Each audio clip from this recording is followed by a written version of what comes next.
నా ప్రియ సఖివే నాలో భాగస్వామివై యేసును వెంబడించు సహవాసివై అంతము వరకు నీకు తోడయుండి క్రీస్తుని నీడలో ఫలించెదము.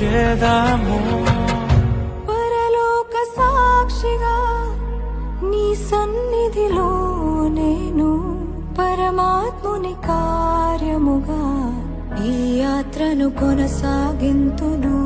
పరలోక సాక్షిగా నీ సన్నిధిలో నేను పరమాత్ముని కార్యముగా ఈ యాత్రను కొనసాగింతును.